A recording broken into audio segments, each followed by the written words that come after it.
Hi అండి, welcome to our channel. ఈరోజు ఎంతో టేస్టీగా ఉండే బచ్చల కూర పులుసు ఎలా తయారు చేయాలో చూద్దాం. ఈ రెసిపీకి కావాల్సిన పదార్థాలు ఏంటో, తయారు చేసే విధానం ఏంటో చూసేద్దాం. కావాల్సిన పదార్థాలు: ఒక 3 కట్టలు బచ్చల కూర శుభ్రంగా కడుక్కొని చిన్న ముక్కలుగా కట్ చేసుకున్నవి, 3 ఉల్లిపాయలు చిన్న ముక్కలుగా కట్ చేసుకున్నవి, 1 స్పూన్ మెంతులు, 8 వెల్లుల్లి రేఖలు, 3 పచ్చిమిరపకాయలు, 2 రెమ్మల కరివేపాకు, రుచికి సరిపడ ఉప్పు, 1/2 టీ స్పూన్ పసుపు, చిన్న ముక్క బెల్లం, నిమ్మకాయ సైజ్ అంతా చింతపండు, 1 స్పూన్ కారం, 1.5 స్పూన్ ధనియాల పొడి, 1/2 స్పూన్ మెంతిపిండి, ఇంగువ కొద్దిగా, ఆయిల్ 3 టేబుల్ స్పూన్లు. ముందుగా స్టవ్ ఆన్ చేసి ప్యాన్ పెట్టుకొని అందులో ఆయిల్ వేసుకోండి.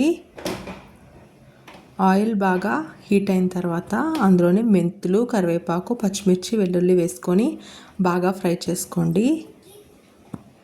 ఇప్పుడు అందులోనే కొద్దిగా ఇంగువ కూడా వేసుకొని పోపును బాగా ఫ్రై చేసుకోవాలండి.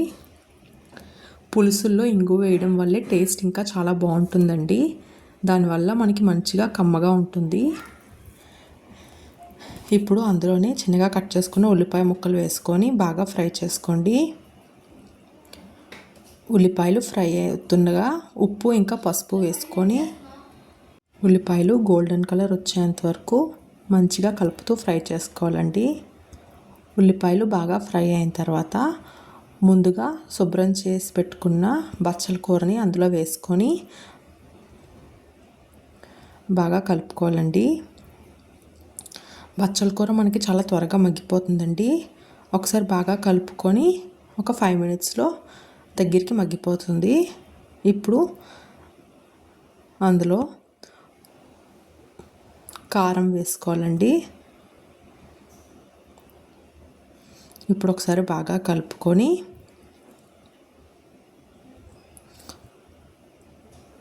కలుపుకొని కారం పచ్చివాసన పోయేంత వరకు ఫ్రై చేసుకోండి. ఇప్పుడు ముందుగా చింతపండు నుంచి రసం తీసుకొని ఆ చింతపండు రసాన్ని కూరలో వేసుకోవాలండి.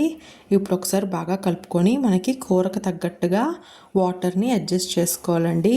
ఇప్పుడు అందులోనే ధనియాల పొడి ఇంకా మెంతిపిండి వేసుకొని బాగా కలుపుకొని